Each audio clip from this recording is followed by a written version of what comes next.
Yeah.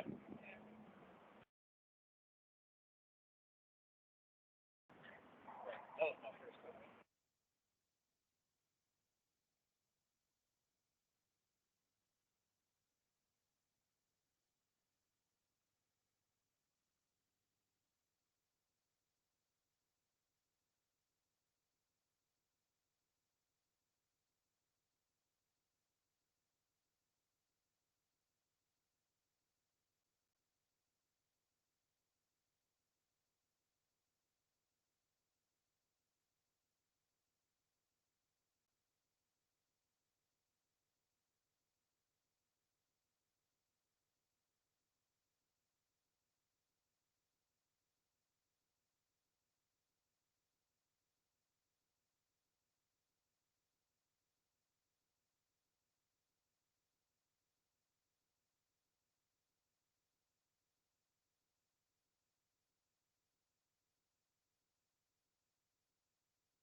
Hey, Swara, how you doing?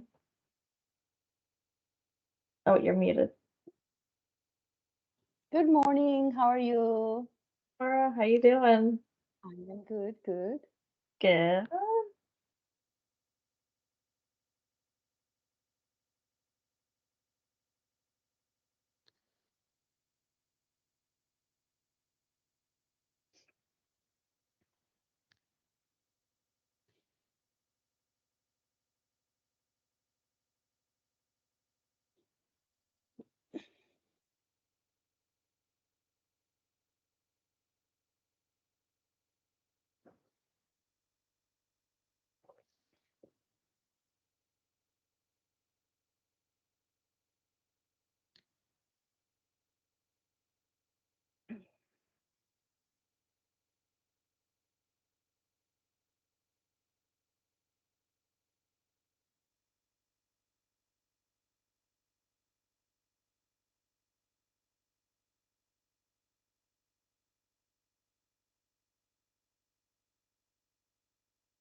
Hey, Emily, how you doing? Good. How are you? Good. So are you able to run this meeting? Bob is unfortunately not able to attend. Something came up. Yes, of course. Thank you.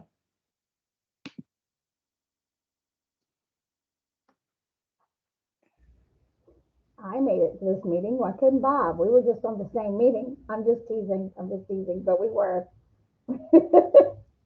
Who is that? I can't see who's chatting. It's Shirley. Oh, hey, Shirley. I don't know.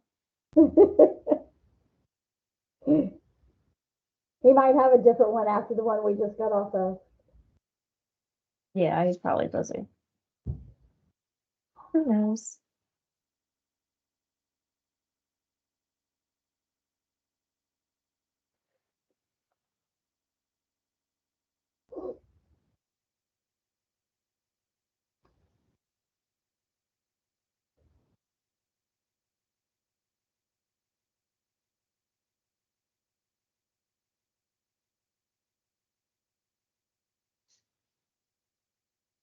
All right, it is 9:30. I'm gonna go ahead and get us started.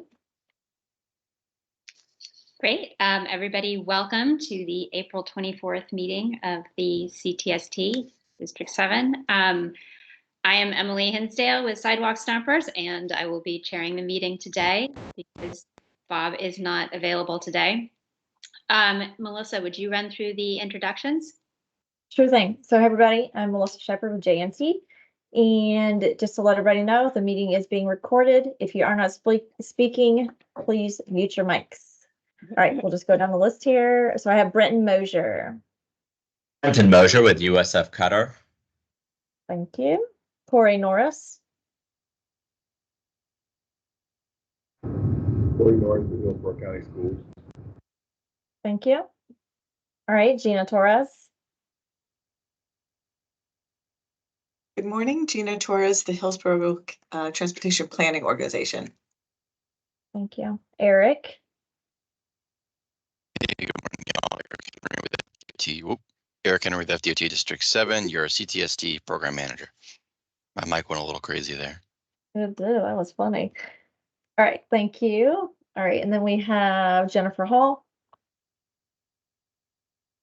Good morning, everyone. Jennifer Hall with Nations Traffic Safety School. Thank you. Amir. Good morning, Amir with the City of Temple Terrace. Sir. Kevin Ameg. Morning.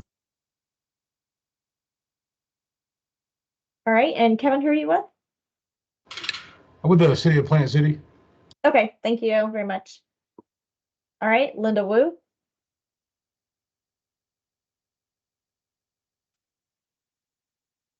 All right, well, she is on the call.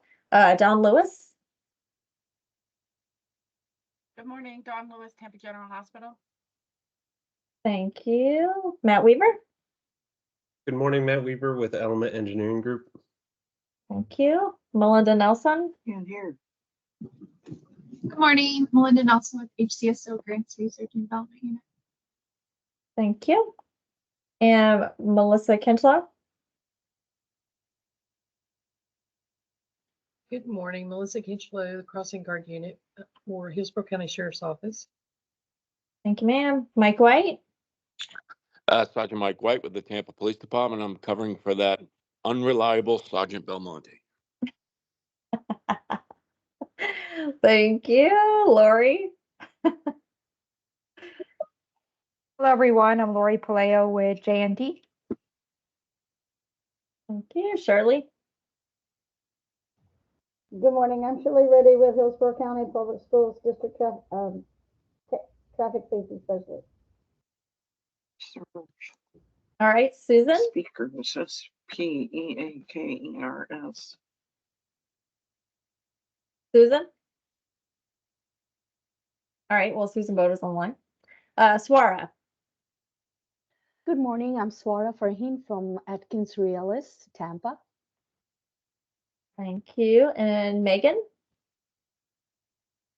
Good morning, Megan Tetro with Hillsborough County Safety and Mobility. Thank you. Vanessa? Good morning, Vanessa Navarre with the Hillsborough County Sheriff's Office with a grants unit. Thank you much. Nicole Marchesano?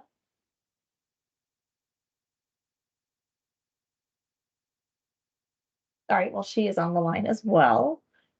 Isabel? Good morning, Isabel Zuluaga with the District 7 Safety Office. All right, awesome.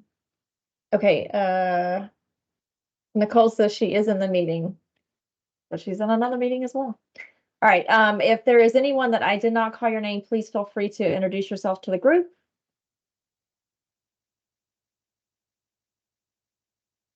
All right. All right, thank you much. That's everybody. Thank you. Okay, let's move forward with approval of the March I believe, 20. sorry, I forgot to introduce myself. I'm sorry. This is Basit Ali from Kimley Horn. Thank you. Thank you. I hope everybody's had a moment to read through the minutes. Do I have a motion to approve? This is Gina. I'll make a motion to approve the minutes. Second. This is Matt Weaver, motion to second. Is there any discussion, any changes?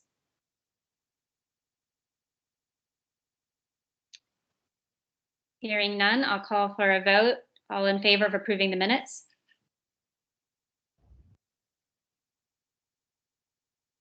Say aye. Aye. Aye. Any opposed?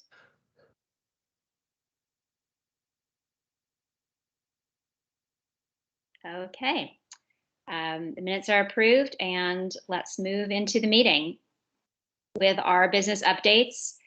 Ped bike motorcycle safety updates. I can kick that off. Brenton Mosier with USF Cutter. We had a very, very busy April. Starting off with the Focus Academy, which is a school for children with special needs in Temple Terrace, where we did a bike safety class and helmet fitting. And then on April 5th, we had our Bike with the Temple Terrace Mayor ride, which was pretty well attended. And big shout out to the FDOT staff there that helped us fit a whole bunch of helmets for that event. And then we had Walk Like Mad last Friday, the 19th. So we did some ped bike education there, and Ameth Duran with FDOT was also on hand to help us with that. And then Monday we had UT, University of Tampa, celebrated Earth Day and had a safety table there. So we were able to talk to some students there about walk, bike, and drive safety.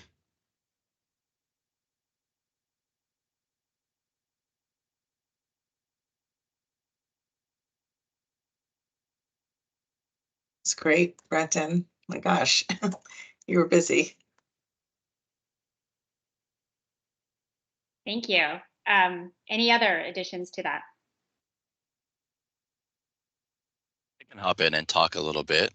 Since we have motorcycle on there as well, we were out this last weekend, Friday, Saturday, and Sunday at the Quaker Steak and Lube in Pinellas County. It's in Clearwater city limits, I guess, but that felt more like Pinellas Park to me. But they had a big motorcycle event there, the Full Throttle Motorcycle Expo. We had met some folks at a previous event at Orange County Choppers, which is across the street. So we're out there all 3 days, not too busy, but we got to meet a lot of good folks and had a lot of good motorcycle focused educational material, make a good community contact there. So I just wanted to shout out Quaker Steak and Lube, Orange County Choppers, and those guys for putting that together, FHP for inviting us to come out, and we were out there with Ride Smart as well, so shout out to them.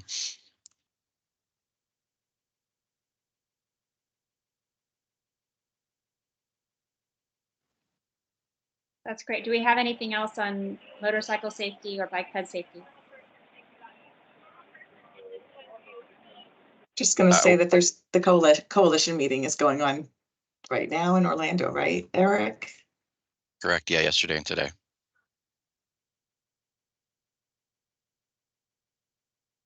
I'll also just quickly shout out, since our next meeting won't be till pretty well into May, but May is Motorcycle Safety Awareness Month. So there's going to be a big push for that, probably the first couple weeks, the whole month, obviously. But keep your eyes out for any communications related to that. As always, share with us any motorcycle safety related events or initiatives that you have going on that we can maybe team up on. Great. Hey, it's Jim Reiser. Can you guys hear me? Yes, thank you. Hey, real quick, I'll just take a moment of your time while I got a break here at the meeting from Ped Bike.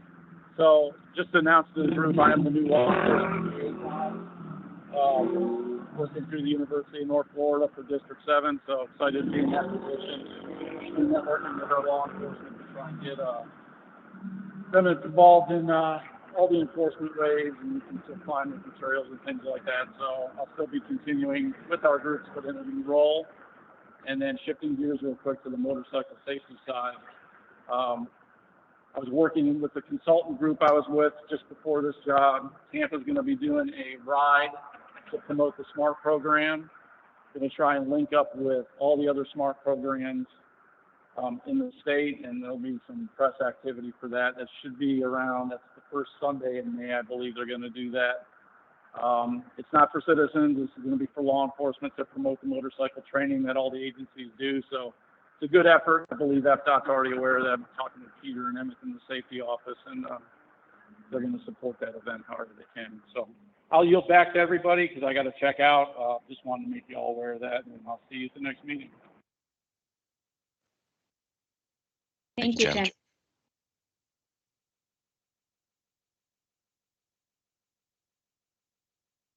If there's nothing else, we'll move on to education. Brenton has already given us a pretty good rundown of what Qatar has been working on in terms of education. Was there anything else? I have some for traffic safety. Let's see, there two things actually. So Providers for Traffic Safety is an association that we're a part of. It's all of the state different providers that provide traffic safety classes, and we get together and what can we do and all the things. So something we recently did that we're seeing significant increases in Hillsborough County on is we sent out letters to the judges, to the chiefs, and to the hearing officers that we could find. I know there was a vacancy for Hillsborough or two, and I think they just recently got filled for the hearing officers. But we sent them letters regarding the different courses and the options and kind of like who that ideal person would be in those classes to help educate the judges. So when they're giving out courses for tickets and for criminal cases and all that. And just to give you an idea, in February, normally we were seeing around 15 court orders a week coming out of Hillsborough County.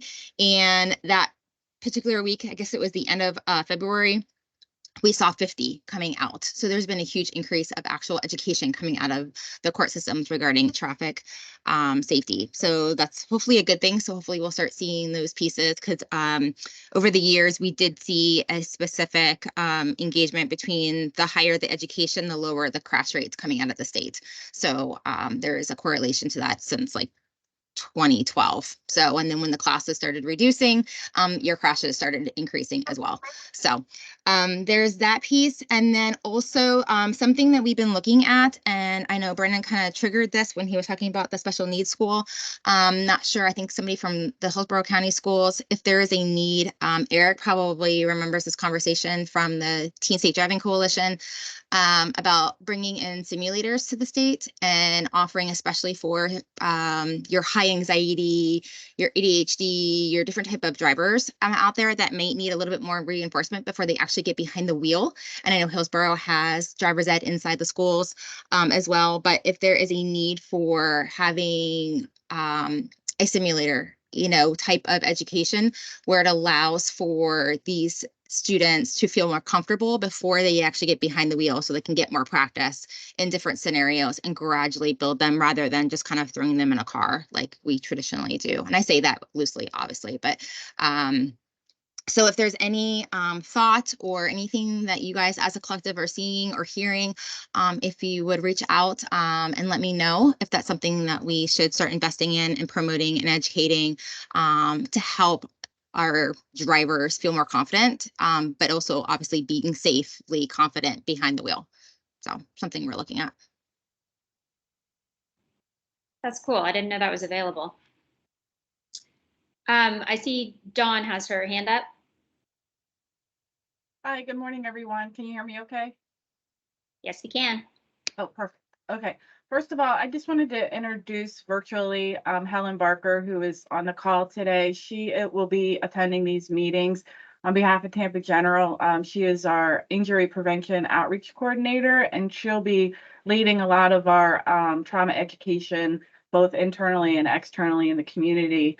One of which I share with this group often is our Stop the Bleed program. So we do have National Stop the Bleed Day coming up on May 23rd.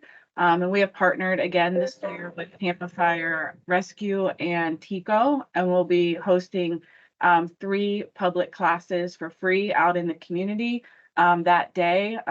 One of them is in East Tampa on Hannah Avenue at the City Center.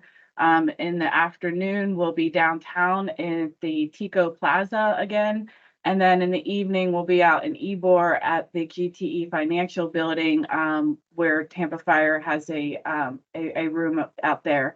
Also excited to share that we were able to support kits to give out to the community of the participants for the class. So I had my first class last week that I was able to distribute the Stop the Bleed kits to the participants out in Brandon, and it was extremely successful, and people were very appreciative to both have the training and also have the tools that they need to provide that life-saving care if they need to. So I think that's it for me. Thank you. I will share the flyer. It should be out this week. So if you could post on the CTST site, that would be fantastic.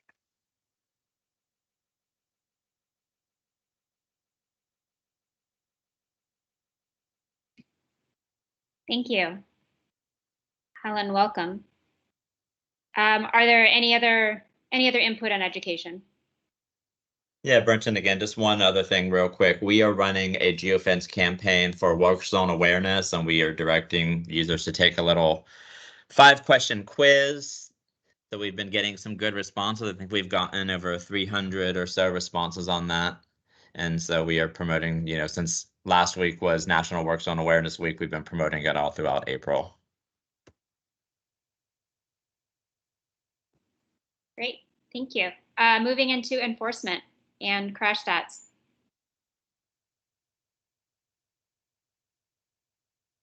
Hi, Sergeant White here. So we've been pretty busy. For March, we had 173 DUI arrests for the month. We continue to do DUI education, usually anywhere from 2 to 4 schools per month. But we also added MacDill Air Force Base. They requested us both in March and April, and they had over 200 people at each of them, so which was quite a bit of people. So for fatal crashes in March, we only had 1 fatality in March. However, so far in April, we're up to 3. We had Walk Like Mad, obviously, that just came past, and a little bit of a trend that we're seeing that isn't good. We're at 7 DUI related fatalities for the year as opposed to 3 last year. And obviously, if you take March out of it, because that was not a DUI crash, so you're talking in 3 months, we've had 7 DUI fatalities. So that's quite the increase. I'm not real sure what's up because the DUI arrests are way up. They're up by 50 this time last year. We're at 173 in March. In March of 2023, we only had 123. So DUI arrests are up. But yet, for some reason, DUI crashes are also way up.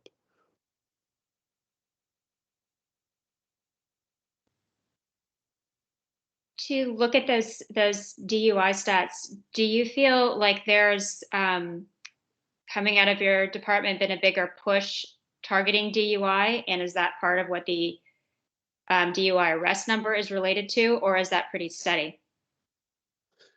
So we average anywhere from 130 to 150, depending on grant, non-grant years in DUI arrests a month. So us, the sheriff's office, are 2 of the fewer agencies that have full-time DUI units. So we're always really aggressive in DUI arrests, and we are actually short on DUI squad. But this is a grant year for us, so we are almost doubling our manpower on the weekends.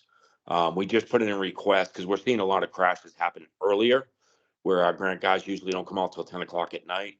We are seeing a lot of crashes happen earlier. People coming from the beach, the Courtney Campbell Causeway on the weekend, things like that. So we did put in a request to be able to do longer hours, maybe having them come out at 7 or even 8 o'clock at night and start hammering the DUIs early and stopping them before they can kill somebody. And the state has given us a verbal authority at this point to go ahead and extend those hours. So hopefully we'll see a reduction here in the next upcoming months. So we're going to hopefully bump those hours up starting next month.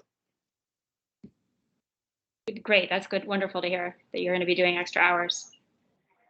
Hey, it's Jim Reiser. Can I add something to what Sergeant White said? Yes.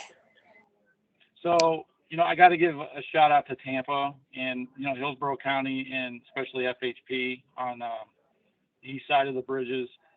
There's been a lot more interagency cooperation, especially in enforcement ways, to try and take care of this DUI problem that seems to be emerging. And then there's also a lot more interagency cooperation on the Pinellas side too, and even working with Hillsborough on some joint operations to try and try and solve this problem. So, I mean, it's not that it's not for lack of effort. All the agencies that I'm aware of locally have stepped up efforts to try and curb DUIs, and hopefully we can make a dent in that in the future. But you got to remember, we got more traffic on the roadways. We got an increasing population. And a lot more special events in all areas of Tampa Bay area. I was talking to the special operations commander over Tampa Police Department, and they've been swamped since October. There's events every weekend. Some of those are wet zone events, and for those of you who don't know, those are ones that are permitted to serve alcohol. So there's a lot of things that could be contributing to the problem, but they're keeping on top of it and trying to get the numbers down. So I just wanted to add those facts in. Thank you. Appreciate law enforcement stepping up to address this problem. I did have a question about the schools that you visit. What classes are you speaking to? Are those driver's ed classes? Are those general, or does it mix? It's driver ed classes generally in that age group. And we did recently add, we started it last year, but Academy of Holy Names had reached out to us again this year, wanting us to address their juniors and seniors. We don't have a normal program with them, but every year they're reaching out to us because it seems to be making a difference and making an impact. But yes, it's all driver ed. It's tied in with the driver education. And generally speaking, and I don't have the exact numbers in front of me, but we're hitting 150, 200 students every single month. So that's definitely having an impact. There's no doubt about it. There are other schools that we want to get into, but we're having a hard time getting them to let us in, such as like Jesuit doesn't give us any time to come in and give our DUI presentation, traffic safety presentations, as well as like Tampa Prep. It doesn't give us the opportunity to come in there, maybe because of their classes, they're different. And our goal is to hit them up again and try to get them at least on the next cycle, maybe next year. I don't know if maybe we could reach out to some of our partners to put a little influence on them to try to push them into letting us in to those other schools. We'd like to hit every single school, every single high school in the city, whether it be private or whether it be public. It doesn't matter. We want to hit every single one. Great. Jennifer, you had your hand up? Yeah, I just had something to kind of add to that for Sergeant White. I know that the Teen Safe Driving Coalition tried to get in there to Hillsborough County schools to bring in an actual speed racing speaker, and had a very, very difficult time doing that as well. Something else that's obviously we know is pretty prevalent over there is with the teens. So maybe if reaching out to Melissa at Teen Safe Driving Coalition, maybe working together and trying to get those contacts that you're needing from both angles might work to try and help to get to those teens. Or I can help as well, but. Yeah, so I also manage the work zone, which is a little separate than this, but between that and our aggressive driving campaign stuff, we have Roy Pass, which I'm sure everybody's seen that large lovable fella on social media everywhere. But he also goes to schools and teaches the aggressive driving and work zone safety type stuff. And he hits probably, and he goes through all throughout the county. He doesn't just do the city. So he hits probably close to 200 students every month as well. So, I mean, we are hitting it from every angle that we can. There's just a couple schools that just don't seem to want to get on board. And like I said, Jesuit's one of them. My kid goes there. You would think that I could persuade them, but I haven't had any luck. But we're going to continue to push between Jesuit, Tampa Prep, and then the other ones that don't necessarily get in on it. We really want to get them as part of it and add them to our education. So I think it'll make a difference. Those are all inner city kids. Everybody lives somewhere usually around the city or within, Hillsborough County. So I think it'll make a big difference. But we'll see. We're not giving up on them yet. Thank I you. have the fatal crash map to discuss. Yes, thank you. Go ahead. So we are now in 2024. We finished the year out for 2023 fatal crashes. So this is now a 2024 fatal crash map. So from January 1st to February 9th, there have been 18 fatal crashes. 7 of which were pedestrian fatal crashes. So 38.9% of the fatal crashes from January 1st to February 9th were pedestrian related. For the 7 pedestrian fatal crashes, one was at Bush Boulevard and 50th Street at the four-way intersection in dark, lighted, rainy, wet conditions. There was one at James L. Redmond Parkway and Holloway Road, not at the intersection in dark, lighted, clear, dry conditions. Another at Knights Griffin Road and Fish Farm Road, not at the intersection in dark, not lighted, cloudy, and dry conditions.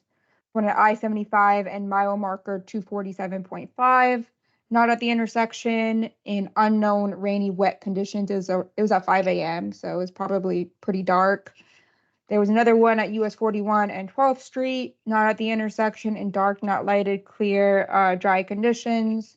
And then another pedestrian fatal crash at Adamo Drive and 39th Street, not at the intersection in dark, not lighted, clear, dry conditions.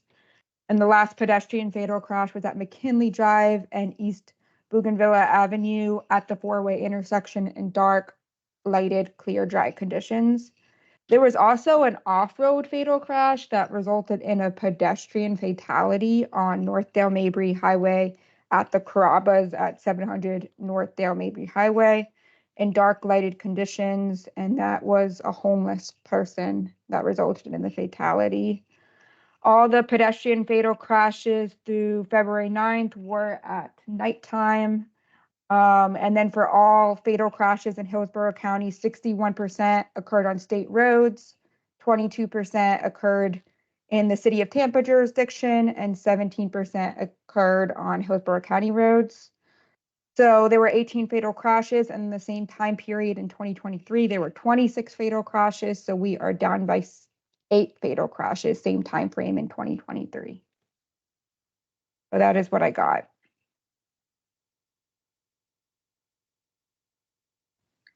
Thank you. I saw there was a question about sharing the map. If you go to the agenda that is on the CTST website, it is part of the agenda.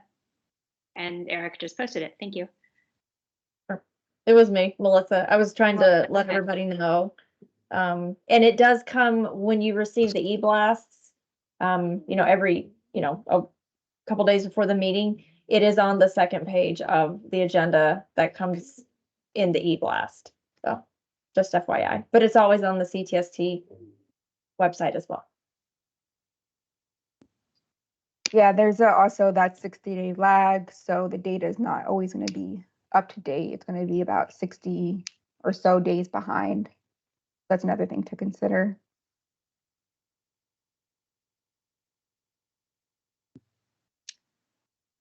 Okay. If there's nothing else on enforcement, we can move on to engineering.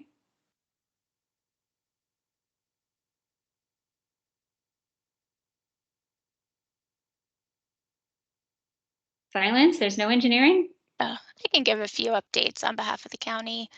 So I think some of y'all may have heard that the 78th Street, this kind of goes back to Ped Bike, but the painting was rescheduled due to the artist being injured. I don't have the date. I think it may be the end of this month. I'm waiting for verification from somebody, but that has been rescheduled. So if anybody was wanting to get out there, we can try and update the group when we have that finalized date. Let's see. And then in terms of any of our grant projects, we've been doing some research, seeing which projects may have some overlapping improvements with our pedestrian corridor safety program. So that's what I had presented on at our last meeting. So we have a good handful of corridors that are overlapping with the grant project. So we'll have the opportunity to kind of kill 2 birds with 1 stone and get those implemented in our grant. And let's see what else. I think those are kind of the big updates. We've identified 6 locations for our lane departure program for some project developments there. So those 6 corridors are going to be Anderson Road, Boyette Road, Palm River Road, Knights Griffin, Woodrow Wilson, and Lakewood Drive. So those will be there. We've selected a combination of tangent sections and horizontal curve sections. So we've got a toolbox, and we'll be working on project developments for tier 1 improvements and tier 2 recommendations on those locations. And with our unsignalized intersection program, we have selected, or we're working on identifying the top 30 locations to begin project development. So we will have a finalized list in the coming weeks on that program. And let's see, for the lighting program that we have Banesh, who's our consultant there, still doing our draft methodology. We actually have a progress meeting with them next week to see how they're coming along and prioritizing and ranking some of our corridors for lighting safety. So we'll have future updates on that as well. And I think we are almost done with our 2023 Safety and Mobility Annual Report. So in the next meeting or two, we'll be looking to present that to the group and show you our findings. And I think that's all we've got for today.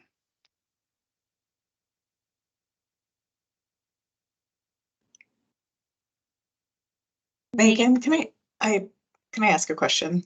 Sure. Thank you. Thank you, Chair. Sorry to jump in your meeting. You prompted me to remember that there was a citizen that was really interested in the details of things going on 78th Street, because there's a lot that the county is already doing Yeah. and more to come. And so I just kind of wanted to know if I could work through you, like you have access to Josh's, email. Like, I think Josh might be the person if we just have like a Teams meeting with this citizen. She's probably a little bit more than a citizen. Okay. Maybe a community activist or leader, and she was very happy. She just wants to hear some other things. So Okay. can I work with you to schedule something? Yeah, send over, Okay, shoot me an great. email or something, and I'll loop in Okay. Abigail as well. Yeah, absolutely. Yeah, that'd be great. Thank you so much. You're welcome.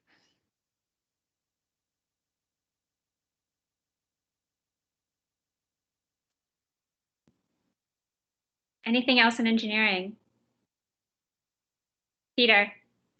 Yes, can DOT let everybody know we are busy, but thank you for this Hillsborough County to take the lead for a lot of big stuff, big picture stuff. But I just want to let everybody know we are taking a lead to look at a lot of new safety innovation. I'm going to post in the chat box very soon. For example, we are working with a vendor as they're going to bring in, let me post in the chat box right now. We are bringing, if you can see in the chat box, we are looking to bring a brand new post and something the engineering people probably know, something called Quick Curve. I'm the people, Peter is the guy bring Quick Curve into Tampa Bay and roll out to Florida, roll out to the United States, and roll out the whole world back to 2005. But later, that Quick Curve, Hillsborough County used heavily too, City of Tampa too. We, DOT abandoned that one probably 8 years ago because our construction worker or maintenance worker said, Peter, you know how heavy are those material? Like a curb, it's just like 80 pounds, and they need multiple people to carry. So later we found other tool, but later we realized other tool also have an issue. So this is a brand new material we are looking to bring into Tampa Bay. We are the beta tester to look at how can we use this one for access management or lane change, all those things we can work on. So just FYI, so Tampa Bay is a leader really for safety innovation. Another thing we are looking at, that's something Laurie probably did not give everybody a big picture view. Tampa Bay, we are facing a very, very big challenge related to motorcycle safety. And as the beginning of April, based on the data we can access, the whole state of Florida, last year, the whole state of Florida, we dropped 27 motorcycles. We saved 27 light compared with 2022. But the first 3 months of this year, the whole state of Florida, we already, the increase we have already more than 27. And later, if you look at the DOT district boundary for state of Florida, and for whatever reason, every motorcyclist like to go to Tampa Bay. So our motorcycles number, the people being killed is more than double compared with any other district. So from engineering side, I'm looking at any way we can really increase some the low cost effort. For example, walk zone. During the walk zone, if we have payment changes, we will really start to really provide a warning sign to the driver and the motorcyclist. Say, hey, watch out! There's a payment elevation change, whatever, and that's something related to motorcycle. And for this pedestrian, a really big safety issue, I'm happy Hillsborough County is on board to really look into the street lighting and all that.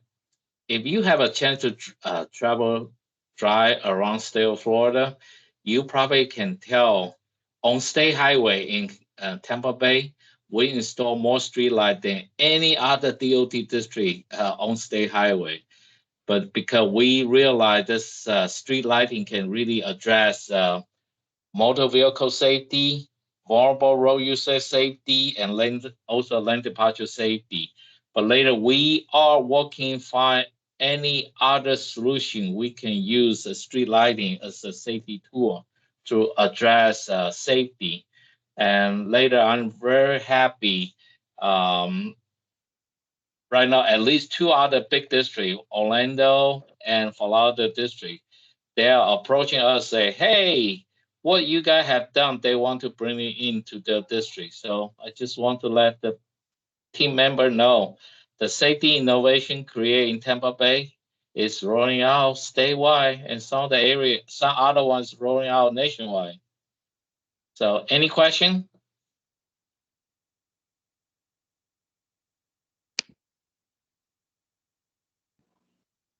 Peter, when you're installing additional lighting on state roads, is this at intersections or at other areas along the routes as well? Okay, intersection I call, yeah, for intersection lighting, DOT created a program 7 years ago called, this is signal intersection.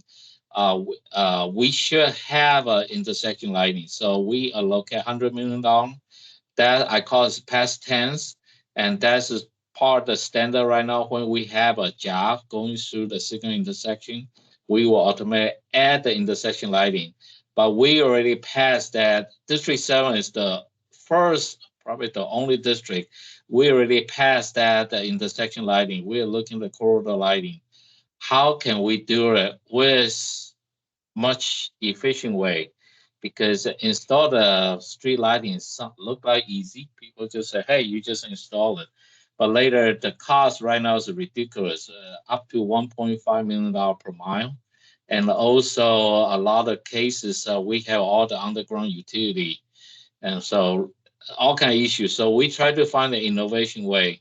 We already started innovation way to work with power company, but we are not as aggressive with other state.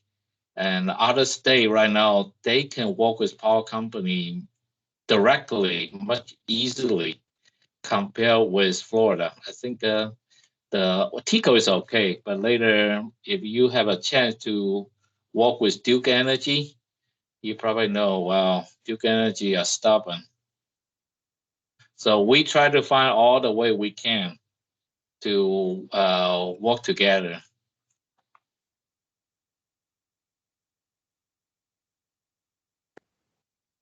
Thank you. Anything else in engineering? Anything from our city? Tampa, Plant City, Temple Terrace, any engineering updates? Okay, then let's move on to school transportation.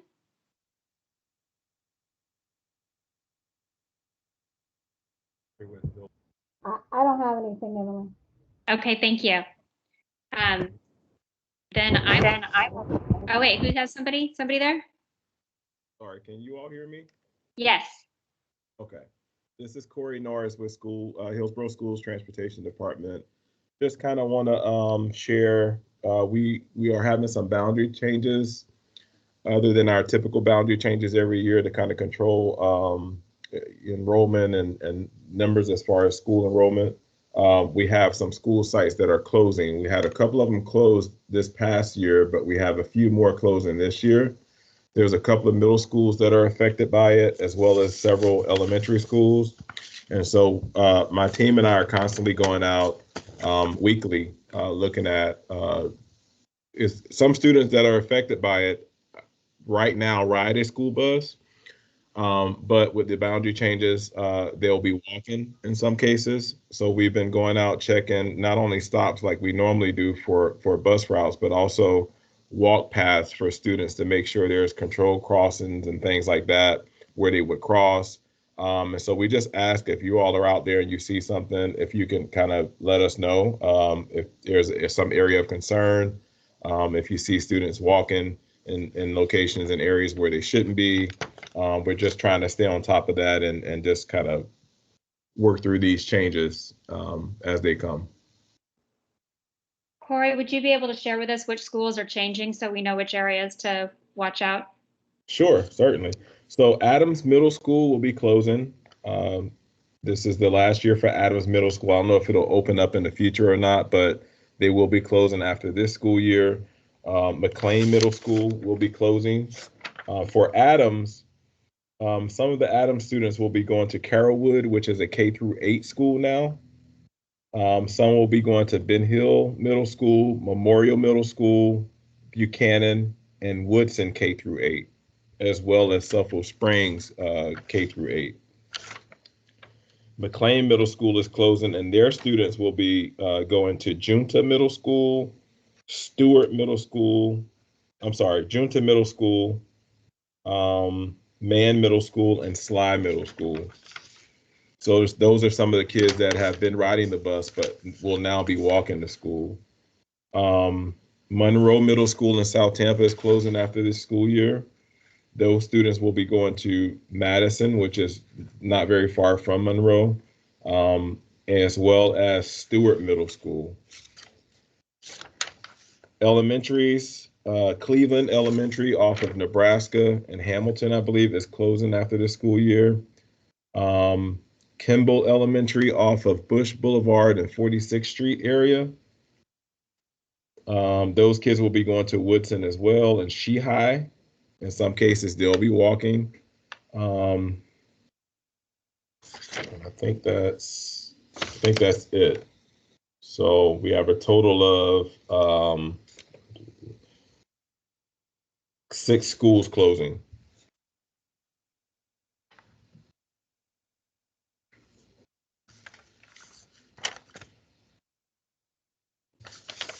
Thank you.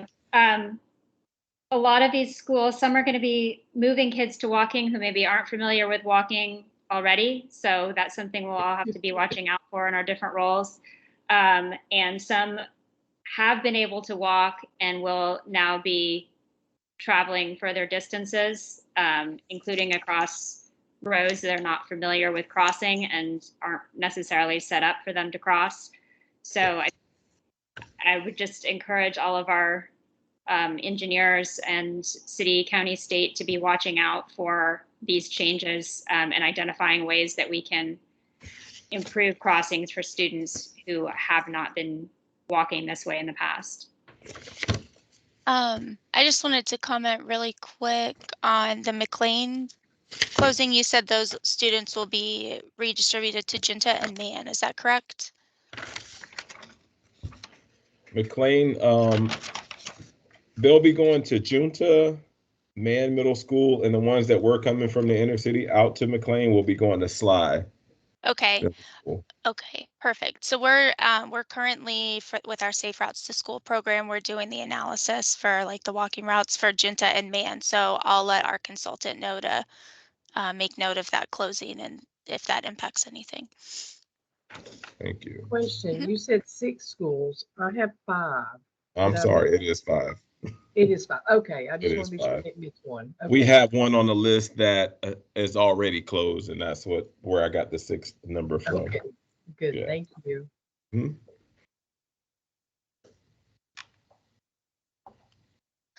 I had a quick question. I know that I may have missed this. Maybe this was established in a previous meeting that I didn't attend, but is Hillsborough County going to be putting the cameras on the school buses, or maybe you already do, and I'm just not aware of it?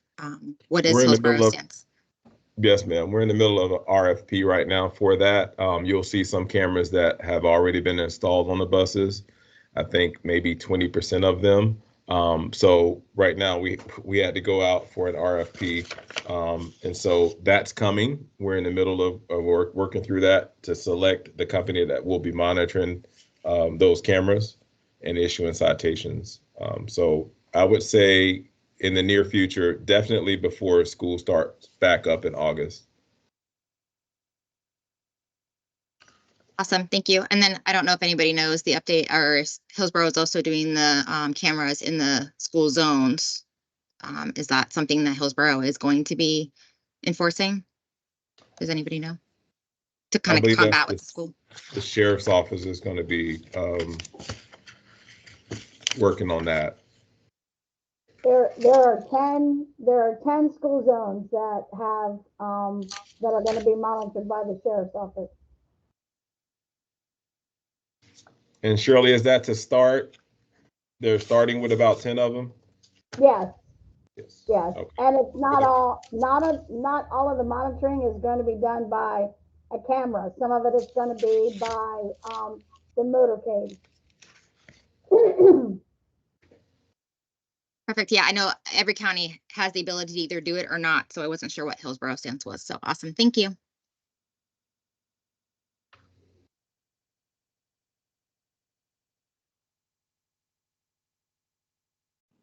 Any other questions, anybody?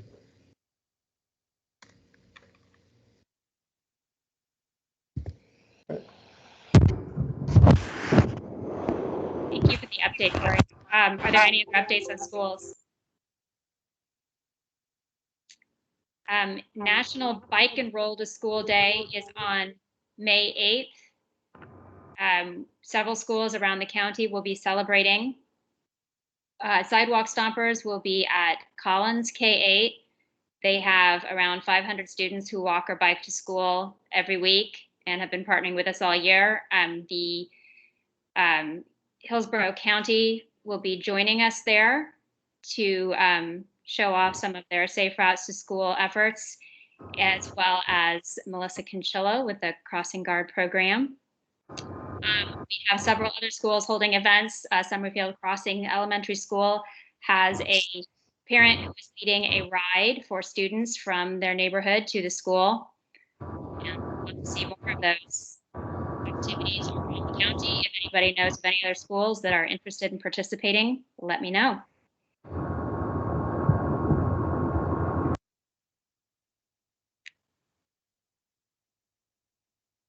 Any other school transportation news? All right, HSIP updates.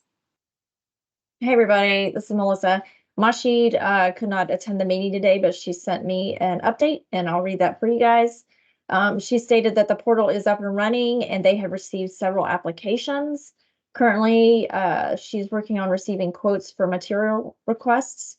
And as a reminder, all local agencies intending to submit applications for HSIP funding are required to attend at least 4 CTST meetings per year and must make a presentation on the project in one of the CTST meetings. Also, if there are any requests for RRFBs, the local agency must submit a signed and sealed engineering report per TEM 5.2. And remember that this is a first come, first served basis with the funding. And if you have any help with the application, please give her a shout or send her an email. That's my sheets update. Thank you. Vision Zero updates. I'll jump in, and then I was curious actually if we've been inviting Tim Horst because he's kind of taken over from Alex with the cities. I'm pretty sure about that. Because they probably have a lot more going on than I'm not aware of. What was his name But again, Jen? Tim Horst, I hope I spelled this right, Horst. I'll see if I can send you his contact information and ensure that I'm almost positive he's taking over the Vision Zero work. Is that right, Emily? You look like you. Yes. Okay. What I was going to share was just with our long range plan update, we've really been focusing on that instead of doing a lot of some of our corridor studies that you hear me talk about or Lisa talk about. But we do have one underway. It's actually almost wrapping up, and it was looking at Sly and Waters and what could be done. Those are county roads in the city, so they're kind of unique for that reason. And anyway, we have some really visionary ideas of how those roads could look, but the traffic volumes are pretty high, so it's not necessarily ideal for taking a lane away, even though sometimes it functions as a 3-lane road when 2 people are turning or anyone's turning left, you kind of stops traffic. But anyway, so we've got that study is wrapping up, and there'll be presentations coming up to our committees if you want to catch that. It's got Ian Lockwood was the consultant who worked on that, and he's really dynamic and interesting. So if you want to hear what we came up with. But beyond that, I wanted to, and it kind of bleeds into the next part of the calendar update. And I'm sure this will be repeated like every CTST meeting until October, but there's so many great things that second week of October, just to keep on your radar. There'll be a website, so this will make it a lot easier. But the State Safety Coalition meeting is in Tampa. Eric, is that with the tragedy and very scary situation that happened at DOT? Is that meeting still planned to be at DOT? Was it planned to be at DOT? I wasn't even sure where it was going to be. And then that brings up, I'm sure we all feel really horrible for what you all had to deal with when it came to that situation. But anyway, I guess we need to be prepared when we have meetings there to have a little higher security. Is that right? Yeah, I know they are taking steps to enhance and harden our security. As to whether the meeting is still going to be or was ever planned to be here, I'm not certain. I'm not sure who we have coordinating that on our side, but I can check. I think Emily might know. Are you talking about the Gulf Coast Safe Street Summit? No, I was talking about the safety. So in October, on the 8th and 9th is the typical State Safety Coalition meeting. So it's like from the afternoon of Tuesday and then the morning of Wednesday. Right. Peter, Are you talking, Gina, to Peter, are you talking about the Pet by Safety Coalition? Yes, in October. That's Yeah. being held in Okay. Tampa. They already decide our auditorium is way too small. Cannot fit more than 100 something people right now. I think it's outgrowing. They always use Embassy Suite. Okay. Well, the reason I'm bringing that up is that we have arranged the Gulf Coast Safe Streets Summit, which is kind of a regional effort between like Pasco, Pinellas, Sarasota. We are having our safety summit. It was part of the Vision Zero action plan that we had developed in Hillsborough, but extending out to our partners. And we're going to be hosting that on the tail end of the Safety Coalition meeting. It's going to be at the Port Tampa Terminal 2 from 1 to 5. You're going to see a lot more. You're going to get website, you can get on the website and see, but Gil Penalosa is really an amazing speaker. So he's the keynote. And thankfully, he's offered to be available for lots of other things that week. So and his presentations will be different at all of those things. So if you really love him, you can probably hear him at least 3 times that week. But the Gulf Coast Safety Coalition is the 8th and 9th. Gulf Coast is the 9th, which is a Wednesday. The next evening, the Walk by Tampa is going to hold like a community conversation with Gil.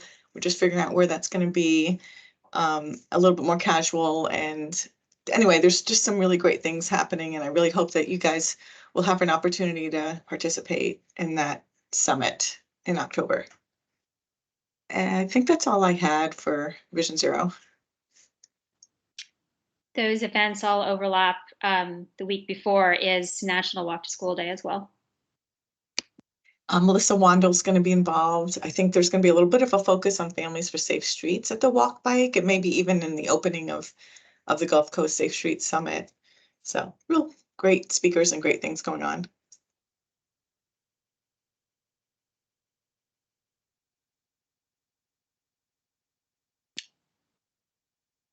Thank you. Anything else on Vision Zero?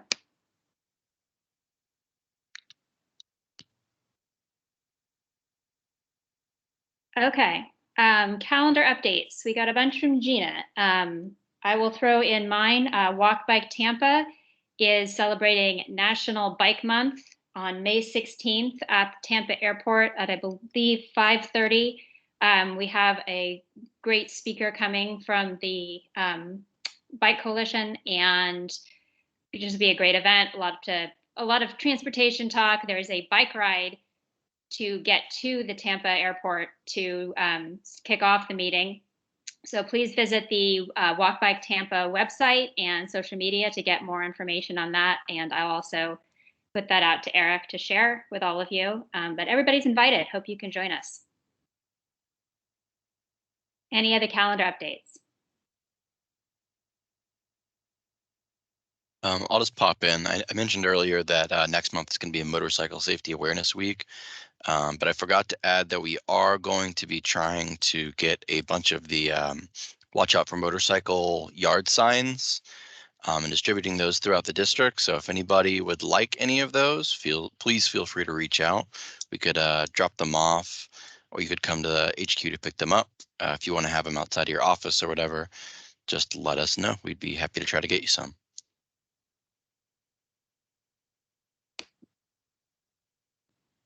Thank you. Anything else? Okay, moving on the agenda, chair nomination discussion. Eric, looks like you're leading this one. Yes, so we got notice from Bob Campbell, our sitting chair, on Monday that he is unfortunately going to need to step back his involvement with the CTST group a little bit. And part of that will involve him needing to give up his position as chair. Gina is already nominating Emily. So what we are going to do going forward is for our next meeting in May, either myself or you, Emily, hopefully will be able to run that meeting.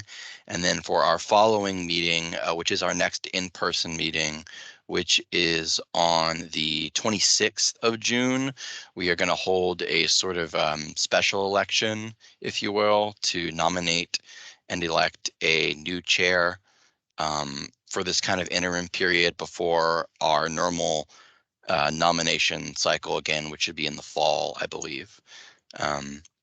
So just kind of a sudden, unexpected change in the chair leadership there, but we're adjusting quickly. So if you have anybody you would like to nominate, you can reach out to us or bring that up at our next meeting or our next in-person meeting on June 26th. And just to, I don't mean to really put you on the spot, Emily, but if I were to nominate you, I mean, I was kind of joking, but would you be interested? I don't. Yeah, you don't want to put me on the spot, but. Okay, we'll talk offline, but I mean, I hate to nominate someone that didn't really want to do it, but if anyone was really interested, it's always nice if they speak up and they're like, I think this would be cool, like put this on my resume or whatever you want to, it's always nice to know that someone's interested. I am not, by the way.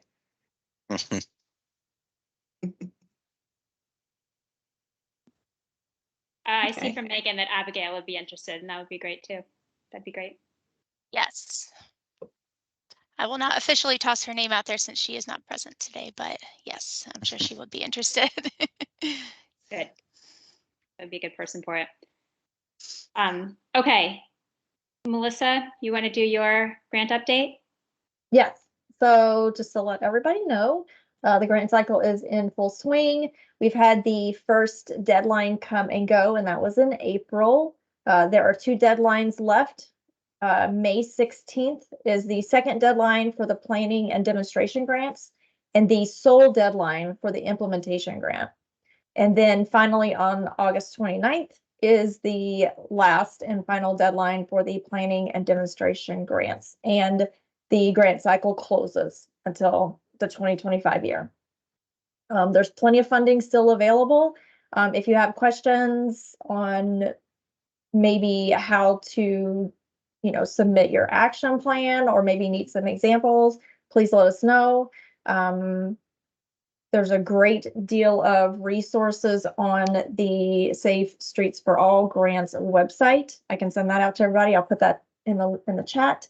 But if you have any questions, please give myself, shoot me an email, give me a call. I'm available to help. And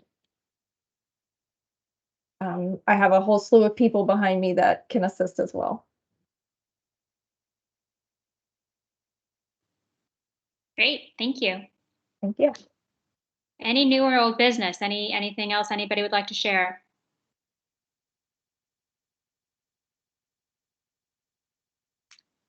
Okay, hearing nothing, I will adjourn the meeting. Thank you, Emily. Bye, Thank you. everybody. Thank you all. Thank you. Take care. Thank you all. Thank you. Thank you. Thank you. Bye. Thank you. Bye. Thanks, Emily. Have a good afternoon.